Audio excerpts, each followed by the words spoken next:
Sa darating na March 13, ipagdiriwang natin ang World Kidney Day. Isang araw na layuning palaganapin ang kaalaman patungkol sa kahalagahan ng ating mga bato at kung paano ito mapapangalagaan upang maiwasan ang mga malubhang sakit tulad ng kidney failure.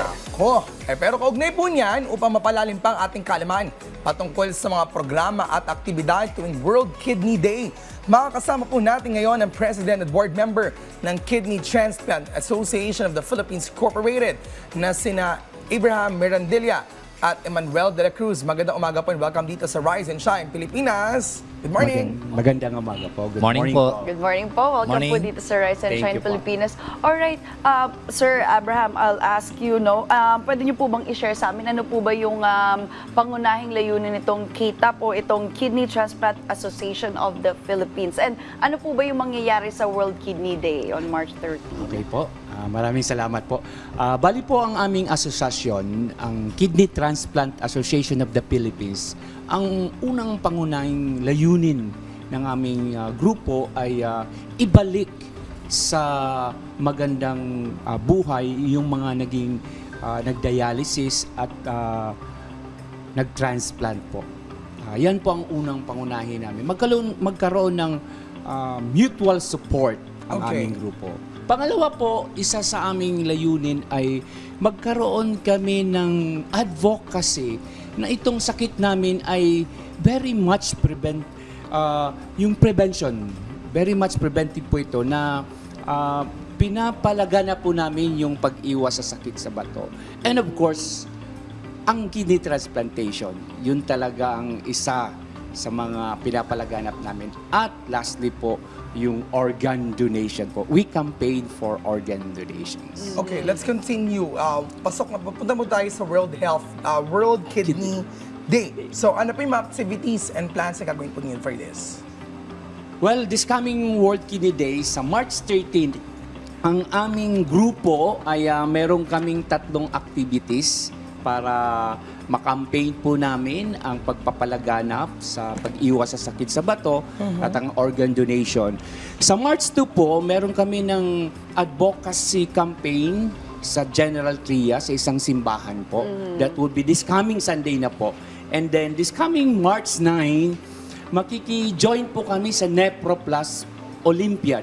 Ito ay isang sports activity ng mga nagda-dialysis, hosted by NephroPlus. Kami po ay magjo-join doon. That would be March 9. Pagdating po ng March 13, yun po yung day ng World Kidney Day namin. Unang-una, 7 o'clock in the morning, we will be having our Thanksgiving Mass doon sa Vita Infinitum sa loob po ng National Kidney. Yung part na po yun, yung Vita Infinitum, doon po nakasulat lahat ng mga deceased kidney donors.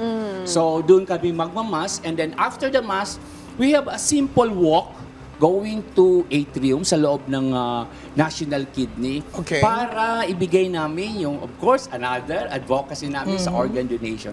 And of course, magkakaroon po kami ng, at 1 o'clock, yung grupo lang po namin, magkakaroon kami ng film viewing.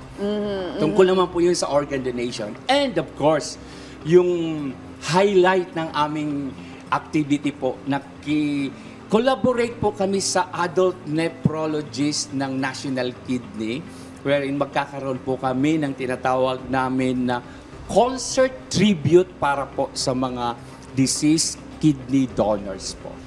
Alright. Si Sir Emmanuel naman po, Yes, ma'am, opo. you were the president also and now the board member po Yes, of yes, KTAP. opo. Yes, ma'am. And meron din po kayong activities na tribute to donors. Yes. And nabanggit niyo po na you were also recipients, hindi po Opo. ba? So, pwede niyo po bang ibahagi or ano po bang mangyayari dito sa tribute to donors and ano po ba yung kahalagahan nito? Kayo po as a recipient Well, yourself. actually, marami yung misconception about the donation of kidney.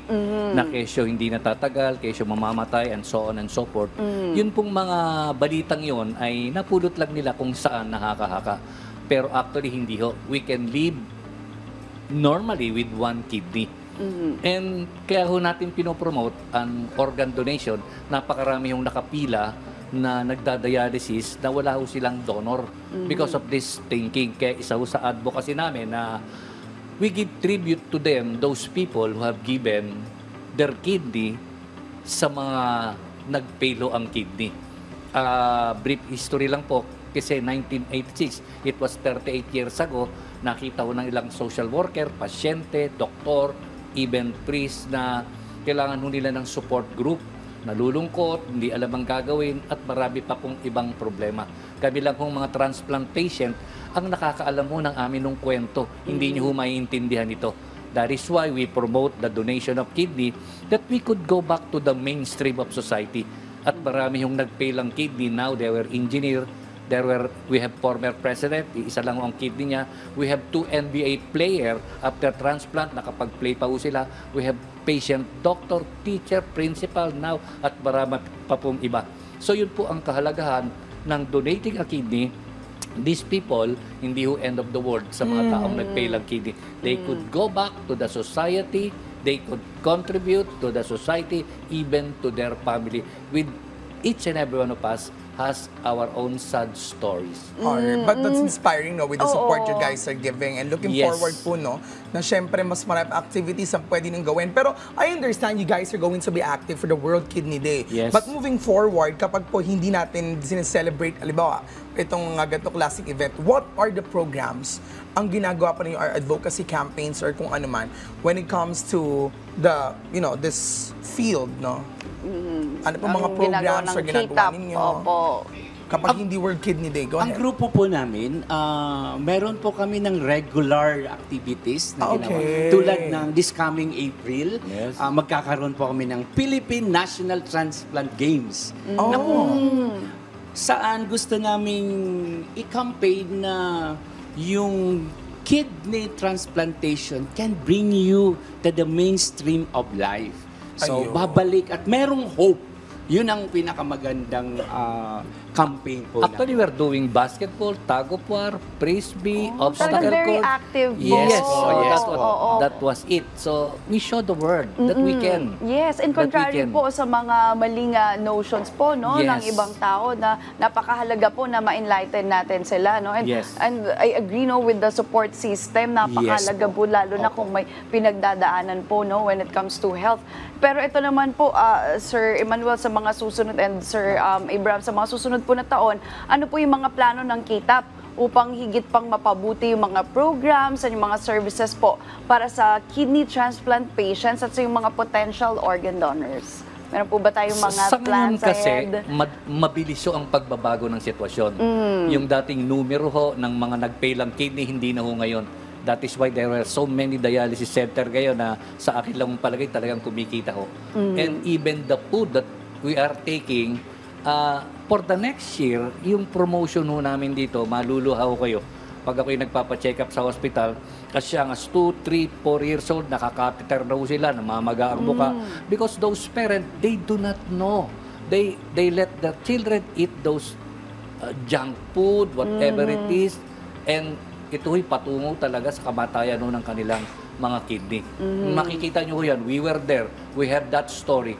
Kaya kung ang tanong po sa mga susunod na taon, continuously ang advocacy ho namin in different places as far as Mindanao, Visayas, and even Kabikulan, we do that for that. Marami pa hong gagawin kami in order for us to tell the people, mag-ingat. Kasi asymptomatic ko to.